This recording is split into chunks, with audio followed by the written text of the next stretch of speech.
Arbel M. Linyuhan, and I am the reporter of the Erikson Psychosocial theory. Erikson's theory describes the impact of social experience across the whole lifespan.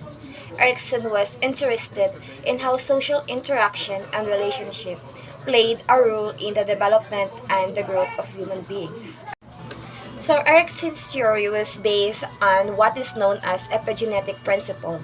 This principle suggests that people grow in a sequence that occurs over time and in the context of a larger community. So in each stage, Erikson believed that people experience a conflict that serves as a turning point in development called crisis.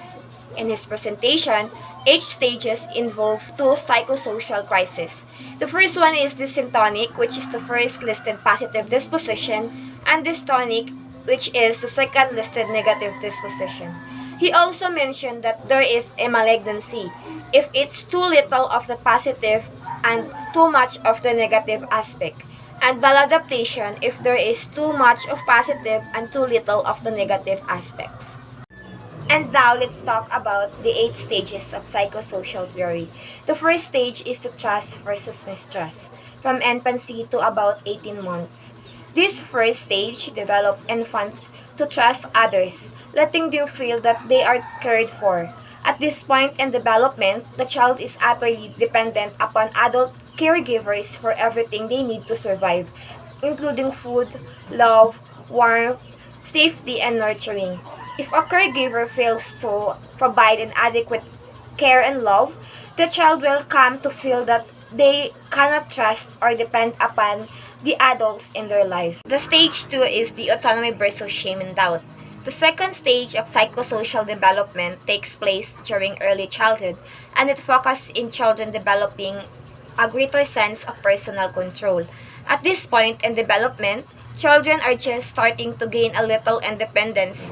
They are starting to perform basic actions on their own and making simple decisions about what they prefer. For example of this is the potty training plays an important role in helping children develop the sense of autonomy. Other important events include gaining some control over food choices and toy preference, and also the clothing selection. Children who struggle and who are ashamed of their accidents may be left without a sense of personal control. Success during this stage leads feeling of autonomy, and failure results in feeling shame. So the stage 3 is the initiative versus guilt. It takes place during preschool years. At this point, children begin to assert their power and control over the world through directing plays and other social interactions. Children who are successful at this stage feel capable and able to lead others, and those who fail to acquire these skills are left with a sense of guilt, self-doubt, and lack of initiative. The stage 4 is the industry versus inferiority. It takes place during early school years, approximately to 6 to 12 years old. Through social interaction, children begin to develop a sense of pride in their accomplishment and abilities. Children who are encouraged and commended by parents and teachers develop a feeling of competence and belief in their skills. And those children who receive a little or no encouragement from parents, teachers, or peers will doubt their abilities to be successful. The stage 5 is the identity versus confusion. It takes place during the often turbulent teenage years. The stage plays an essential role in developing a sense of personal identity, which will continue to influence the behavior and the development for the rest of a person's life. Teens need to develop a sense of self and personal identity. It's success that leads to an ability to stay true to yourself. The stage 6 is the intimacy versus isolation. Young adults need to form intimate, a loving relationship with other people. This stage covers the period of early adulthood when people are exploring personal relationship. Success leads to a strong relationship, while failure results in loneliness and isolation. Successful resolution of this stage result in the virtue known as love.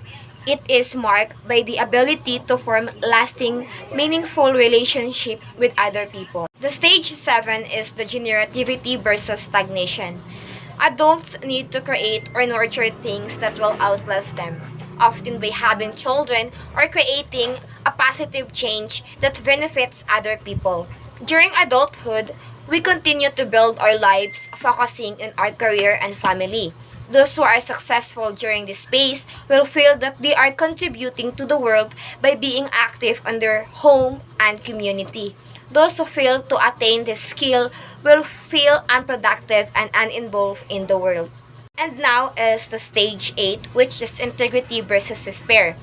The final psychosocial stage occurs during the old age and is focused on reflecting back on life. At this point, people look back on the events of their lives and determine if they are happy with the life that they live or if they regret the things they did or didn't do. Success at this stage leads to feeling of wisdom, while failure results in regret, bitterness, and despair. Our next topic for today is all about Sigmund Freud's psychosexual theory. So there are three personality structures of Sigmund Freud. So first is id, second is ego, third is superego. So first is id. The id is the primal instinctual component, and shaking and gratification operates on the pleasures and principles. So the id is the basic and instinctive part of the mind of the person. So it focuses on getting immediate pleasures without thinking about consequences. So it works on the pleasures of the principles, doing whatever feels or goes right now. Second is ego. The ego, irrational logical part of balances, and eighth, and reality operates the reality and principle. So the ego is a practical part of the mind of the person. It helps balance what the ed and wants with what is possible or realistic. So ego, it works on the reality and principles on thinking logical before acting. So, for example, kanang nag nagkuan ka, naghuna-una pa ka before nimo siya gi-act. Okay. Is superego.